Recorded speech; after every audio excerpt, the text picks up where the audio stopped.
नमस्कार दोस्तों, खेत किसान झुंझुनू में आपका बहुत बहुत स्वागत है और मेरा नाम है सुरेश सिहाग। दोस्तों, सब्जियों की खेती करने वाले किसान भाइयों में से काफ़ी किसान भाई ऐसे हैं जो लगातार फूलगोभी की खेती करते हैं। इसके बावजूद भी काफ़ी कम किसान भाई ऐसे हैं, यानी कि चुनिंदा किसान भाई जो है वो फूलगोभी से अच्छा उत्पादन ले पाते हैं और अच्छी फूल की क्वालिटी ले पाते हैं। या तो फूल की क्वालिटी उन्हें अच्छी नहीं मिलती है या फिर फूलगोभी से अच्छा उत्पादन उन्हें नहीं मिलता है। और इसका मुख्य कारण होता है आपकी फूलगोभी की जो नर्सरी होती है उसको ठीक तरह से आप ग्रो नहीं करवा पाते हैं। या तो नर्सरी कमज़ोर रह जाती है या फिर नर्सरी की जड़ों का विकास अच्छे से नहीं हो पाता है। इस वजह से फूलगोभी का जो उत्पादन होता है वो काफ़ी ज़्यादा डाउन हो जाता है या फूल की क्वालिटी भी जो है वो काफ़ी ज़्यादा प्रभावित हो जाती है। फूलगोभी की फसल से अच्छा उत्पादन लेने के लिए अच्छी क्वालिटी की आपकी जो नर्सरी है वो होना ज़रूरी होता है। आप बाकी नर्सरियों से इसको कंपेयर कभी ना करें, यानी कि आपकी जो फूलगोभी की नर्सरी है वो बाकी सभी सब्जियों की नर्सरी से इसको लगाने का जो तरीका है वो अलग है, इसका प्लांटेशन का जो समय है वो अलग है। यानी कि टमाटर, मिर्ची, बैंगन वगैरह इस तरह की जो आपकी नर्सरी होती हैं उनका प्लांटेशन भले आप 30 दिन से लेकर 40 दिन तक भी कर सकते हैं, कोई फर्क नहीं पड़ता। अगर 30 दिन में अगर आपकी टमाटर की नर्सरी है, किसी भी तरह की नर्सरी है, वो प्लांटेशन के लायक नहीं होती है या ग्रोथ कम होती है तो उसको हम 5-6 दिन बाद में मतलब प्लांटेशन कर सकते हैं या 10 दिन बाद में भी उसका प्लांटेशन कर लेते हैं, कोई दिक्कत नहीं होती। लेकिन फूलगोभी की नर्सरी अगर इसका मैक्सिमम जो समय होता है वो होता है 35 दिन। यानी कि अगर आप 25 दिन से लेकर 35 दिन के भीतर अगर फूलगोभी का प्लांटेशन कर लेते हैं तब तो आपको फूलगोभी से फूल की क्वालिटी भी अच्छी मिल जाएगी और उत्पादन भी अच्छा मिल जाएगा। मतलब 25 दिन के भीतर अगर आप प्लांटेशन कर लेंगे तो आपको सबसे अच्छा उत्पादन मिलेगा और सबसे अच्छी फूल की क्वालिटी मिलेगी। और अगर 30 दिन बाद में अगर आप प्लांटेशन कर ले हैं तो थोड़ा सा डाउन मिलेगा और 35 दिन बाद में करते हैं तो और डाउन मिलेगा। यानी सबसे अच्छी क्वालिटी लेनी है और अच्छा उत्पादन लेना है तो लगभग 25 से 30 दिन के भीतर आपका प्लांटेशन हो जाना चाहिए। उसके बाद में जितना भी आपका समय लेते हैं, मैक्सिमम आप 35 दिन तक का समय लेते हैं, लेकिन 35 दिन में भी अगर आप प्लांटेशन कर रहे हैं तब भी आपको फूल की क्वालिटी और उत्पादन उतना अच्छा नहीं मिलेगा जितना आप 25 दिन बाद में उसको प्लांटेशन करेंगे। कहने का मतलब दोस्तों यह है कि फूलगोभी की नर्सरी के पास ग्रोथ करवाने के लिए हमें काफी कम समय मिलता है और इसके लिए काफी ज्यादा जरूरी है कि फूलगोभी का रखरखाव नर्सरी का हमें काफी अच्छे तरीके से करना चाहिए और खाद, उर्वरक और माइक्रो न्यूट्रिएंट्स का बहुत ज्यादा हमें ध्यान रखना चाहिए। तभी वो 25-30 दिन में प्लांटेशन के लायक होती है और तभी उससे अच्छा उत्पादन मिलता है। कई बार क्या करते हैं कुछ किसान भाई, गोबर की खाद ज्यादा डाल देते हैं या फिर यूरिया वगैरह का भी इस्तेमाल करते हैं। कभी भी नर्सरी के अंदर यूरिया का प्रयोग नहीं करना चाहिए। इससे क्या होता है, बढ़वार तो उसकी हो जाती है लेकिन जड़ों का विकास अच्छे से नहीं हो पाता है। यानी कि जड़ों का विकास अच्छे से नहीं होगा, बढ़वार अगर उसकी ज्यादा हो गई तो उसके बाद में क्या होता है, थोड़ी सी भी अगर बारिश हो जाती है या पानी ज्यादा लग जाता है तो पूरी नर्सरी आपकी नीचे गिर जाती है। इसका कारण यही होता है कि नर्सरी की बढ़वार तो अच्छी हो जाती है लेकिन स्टेम उसका मजबूत नहीं हो पाता है और स्टेम मजबूत तभी होता है जब आपकी नर्सरी की जड़ों का विकास अच्छे से हो पाता है। और दोस्तों कई बार आपने देखा भी होगा या आपके साथ ऐसा हुआ भी होगा, आपने जमीन की तैयारियां भी काफी अच्छे से कर ली, खाद उर्वरक भी प्लांटेशन से पहले आपने काफी अच्छी मात्रा में डाल दिए, गोबर की खाद भी आपने काफी अच्छी मात्रा में डाल दी, रासायनिक खाद उर्वरक भी आपने काफी अच्छी मात्रा में डाल दी और जो फूलगोभी की जो बीज की वैरायटी है वो भी आपने काफी सही समय पर सही वैरायटी का सिलेक्शन किया है। इसके बावजूद भी आपके फूल की जो क्वालिटी है वो काफी ज्यादा उतनी अच्छी आपको नहीं मिल पाती है या काफी ज्यादा प्रभावित हो जाती है। यानी कि जैसी वैरायटी आपने खरीदी थी उस क्वालिटी का आपको फूल नहीं मिल पाता है। इसका कारण भी आपकी नर्सरी के प्लांटेशन का जो समय होता है वो अनबैलेंस होने की वजह से ही होता है। यानी कि 25-30 दिन के भीतर अगर आप प्लांटेशन नहीं करते हैं, कुछ किसान भाई 40 दिन तक का समय ले लेते हैं, 35 दिन से ऊपर समय निकल जाता है या 35 दिन के आसपास भी अगर आप प्लांटेशन करते हैं तब भी आपको फूल की क्वालिटी अच्छी नहीं मिल पाती है, भले ही आपने किसी भी वैरायटी का सिलेक्शन किया हो। तो आज के इस वीडियो में इसी टॉपिक पे बात करने वाले हैं कि फूलगोभी की नर्सरी आपको किस तरह से ग्रो करनी है, किस तरह से आप उसका अच्छा विकास कर सकते हैं और किस तरह से आप 25-30 दिन के भीतर आप उसको प्लांटेशन के लायक बना सकते हैं। अच्छी जड़ों का विकास और स्टेम का अच्छा विकास होना जरूरी है। तो अगर आपकी नर्सरी वीक है, कमजोर है, अगर ग्रोथ अच्छी नहीं है, जड़ों का विकास अच्छा नहीं हुआ है, या आपने उसके प्लांटेशन में समय ज्यादा निकाल दिया है, तो आपको फूल की क्वालिटी अच्छी नहीं मिल पाएगी। चाहे आपने कितनी भी अच्छी वैरायटी का सिलेक्शन किया है, उस वैरायटी का आपको वैसा फूल नहीं मिलेगा जैसी वैरायटी का आपने सिलेक्शन किया है, ना ही आपको अच्छा उत्पादन मिलेगा। तो आपको किस तरह से अपनी नर्सरी को ग्रो करना है, किस तरह से आपको 25-30 दिन के भीतर आपको उसको प्लांटेशन के लायक बनाना है, जड़ों का विकास कैसे होगा, स्टेम का विकास किस तरह से होगा, कंप्लीट जानकारियां आज के इस वीडियो में आप लोगों के साथ शेयर करने वाला हूं। तो वीडियो को अभी से लाइक जरूर कर देना और चैनल पे नए हैं तो सब्सक्राइब जरूर कर लेना, क्योंकि खेतीबाड़ी से रिलेटेड वीडियो इस चैनल पे मैं बनाता रहता हूं। तो इसके लिए हम शुरुआत वहीं से करते हैं जिस समय हम नर्सरी डालते हैं। तो नर्सरी डालते समय आपको क्या डालना है, जिस समय आप नर्सरी तैयार करें तो एक बेड के लिए मैं खुराक बता रहा हूं जिसकी लंबाई लगभग 15 फीट हो और चौड़ाई लगभग 3 फीट हो। सबसे पहले तो आपको बेड के ऊपर नर्सरी तैयार करनी है। कभी भी बारिश के दिनों में क्यारियां बनाकर आपको नर्सरी तैयार नहीं करनी है, क्योंकि बारिश के दिनों में जल भराव की समस्या आएगी, फिर फंगस वगैरह की वजह से आपने चाहे कुछ भी डाल दिया हो आपकी नर्सरी खराब हो जाएगी। तो बेड बनाकर आप इसकी नर्सरी डालें। एक बेड के अंदर सबसे पहला काम है सड़ी हुई गोबर की खाद डालें या फिर आप वर्मी कंपोस्ट डालें।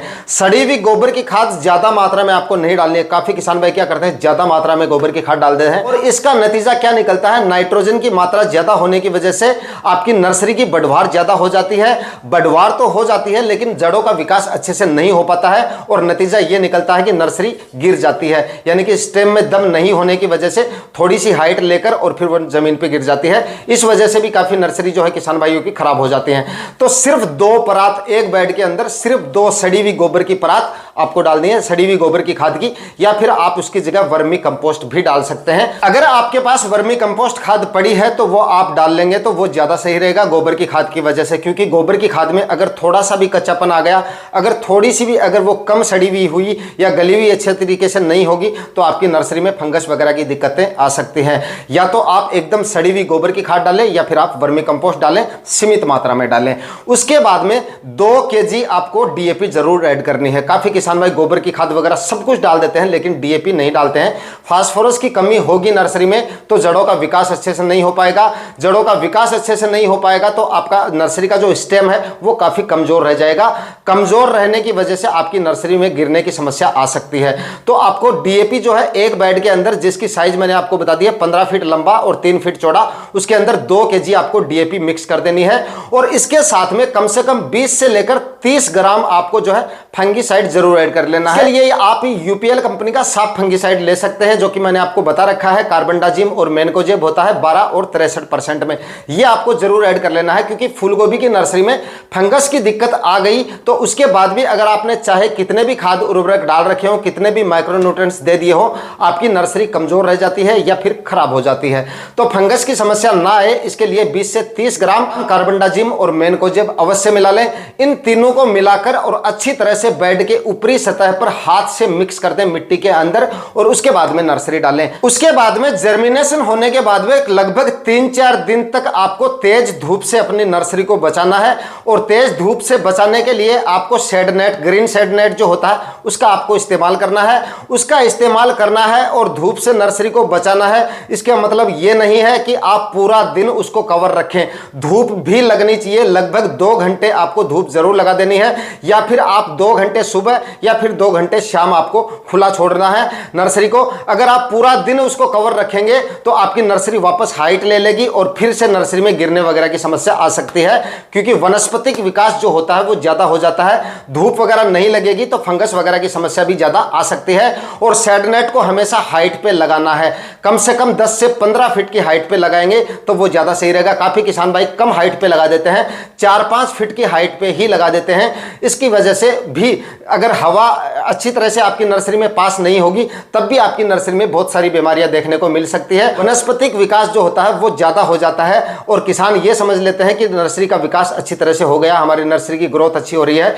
भाई ग्रोथ अच्छी वो होती है, स्टेम हैवी होता है या जड़ों का विकास अच्छा होता है, उस नर्सरी में बोलते हैं कि इसकी अच्छी ग्रोथ हो गई है। केवल बढ़वार, स्टेम की बढ़वार हो गई, ऊपर की तरफ बढ़ने लगी नर्सरी, इसका मतलब यह नहीं कि नर्सरी का विकास हो रहा है।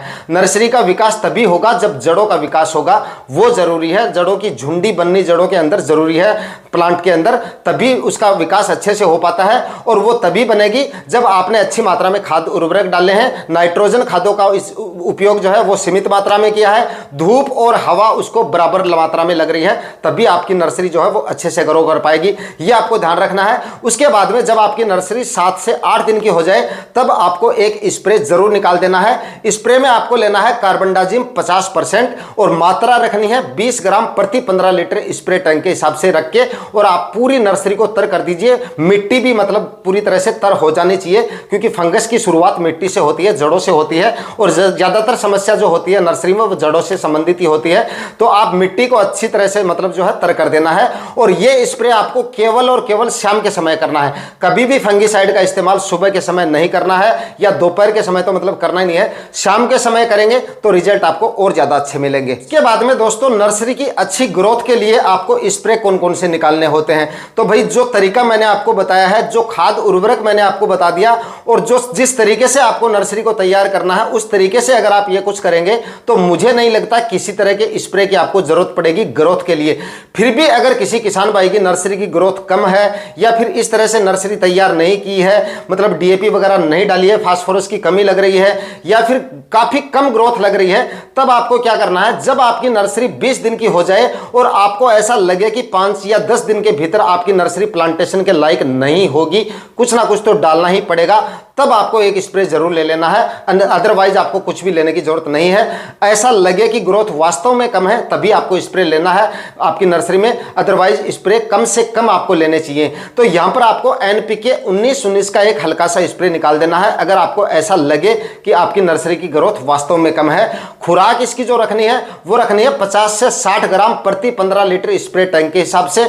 शाम के समय स्प्रे करें, और ये स्प्रे करने के 3 या 4 दिन बाद में आपको एक स्प्रे और लेना है, और यहां पर आपको लेना है पीआई इंडस्ट्री की बायोविटा आती है, ये आपको लेना है। तो बायोविटा पूरी तरह से एक प्राकृतिक उत्पाद है जो कि समुद्री शैवाल के अर्क से बना होता है, यानी कि पूरी तरह से एस्कोफिल्म और नोडोसम पे आधारित होती है, जो कि प्लांट की ग्रोथ और अच्छी जड़ों के विकास के लिए काफी ज्यादा महत्वपूर्ण है। ये अगर आप डालेंगे तो आपकी नर्सरी में जो है प्राकृतिक रूप से काफी अच्छी ग्रोथ होगी। आपकी नर्सरी के अंदर जितने भी पोषक तत्वों की कमी है वो पूरी हो जाएगी, और नर्सरी की ग्रोथ आपको काफी अच्छी देखने को मिलेगी।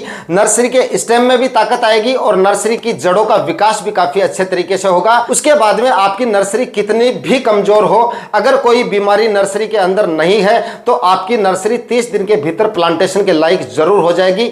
ये स्प्रे निकालने के बाद में ये जो बायोविटा मैंने आपको बताया है इसका स्प्रे भी आपको शाम के समय निकालना है, और बायोविटा की जो खुराक है वो आपको रखनी है 25 ml प्रति 15 लीटर स्प्रे टैंक के हिसाब से आप इसकी खुराक रखें और आप इसका स्प्रे कर दें। और अगर आपके पास बायोविटा नहीं है तो फूल गोभी की फसल के लिए भी बायोविटा काफी ज्यादा अच्छे रिजल्ट देती है, सब्जियों में काफी अच्छे रिजल्ट है। मैं काफी दिनों से इसका इस्तेमाल कर रहा हूं और काफी शानदार रिजल्ट है। अगर भाई आपके पास नहीं है तो आप खरीद लीजिए एक स्प्रे, तो आप इसका अपनी नर्सरी में निकाल दीजिए। उसके बाद में प्लांटेशन के बाद में आप अपनी फूल गोभी की फसल में भी आप इसका स्प्रे करेंगे तो आपको काफी अच्छे रिजल्ट मिलेंगे। फूल गोभी की नर्सरी को इस तरह से अगर आपने तैयार कर लिया तो फूल की क्वालिटी भी यकीनन आपको काफी अच्छी मिलेगी और उत्पादन भी आपको काफी अच्छा मिलेगा, अगर आपने सही समय पर सही वैरायटियों का सिलेक्शन किया है। तो आज के वीडियो में इतना ही। वीडियो में दी गई जानकारियां अगर आपके लिए इंफॉर्मेटिव रही तो वीडियो को लाइक शेयर जरूर कर दीजिएगा। मिलते हैं किसी और वीडियो में नए टॉपिक के साथ, तब तक के लिए जय हिंद, वंदे मातरम।